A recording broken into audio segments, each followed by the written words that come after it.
waivers because it's been going back and forth. Will the former president be okay that if we draft the waiver now, that it be signed today instead of tomorrow? Will you be fine with that, Mr. President? Anong kapalit, sir? Hindi. Sampalin ko siya sa publiko.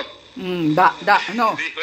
Ang mukha ni De Lima, oh. Wala pong ganunan. Nanginginig ng kipay. Sampalin ko sa Chairman, session suspended. Session suspended.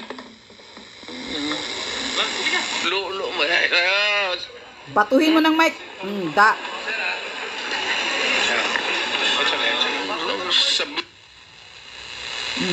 order please, order.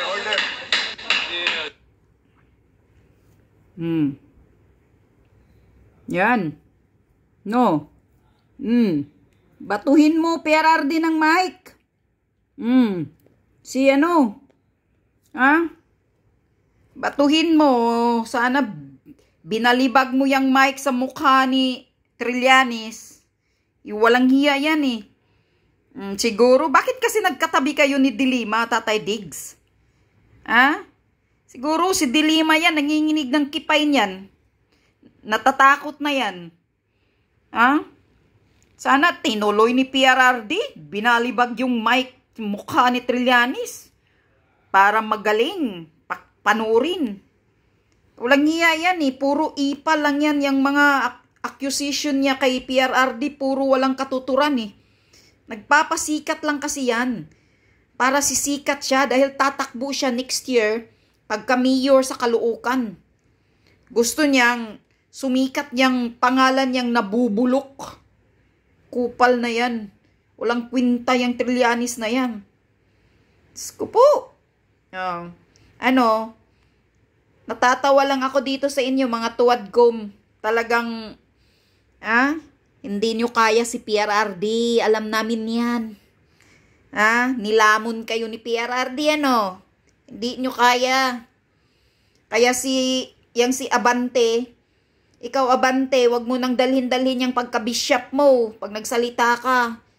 Alam mo ba ngayon na maraming nanggigigil sa'yo na mga, Diyos ko po, bishop din. Ano yun? Ano yung religion nito? Nakalimutan ko na. Pero maraming nag-react. Binibit-bit mo yung bishop mo.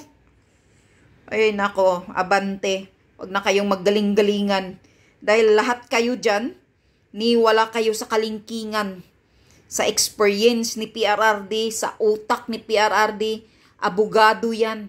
At hindi lang abogado, prosecutor pa yan. Kaya prosecutor yan noon. Kaya wala kayo. Wala kayo sa kalingkingan. Kayong mga quadcom dyan. Ilan lang yung mga abogado siguro dyan. Mismo si Kung Marcolita sinasabi, walang mga abogado sa inyo. Kaya wag na kayong magmayabang.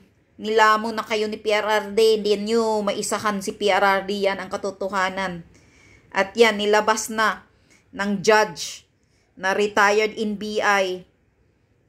At si Bersamin, nagsasalita na kahit magsisigaw pa si PRRD kung ilan yung pinatay niya, hindi pa rin siya pwedeng imbestigahan at kasuhan kapag hindi magdidemanda yung mga biktima.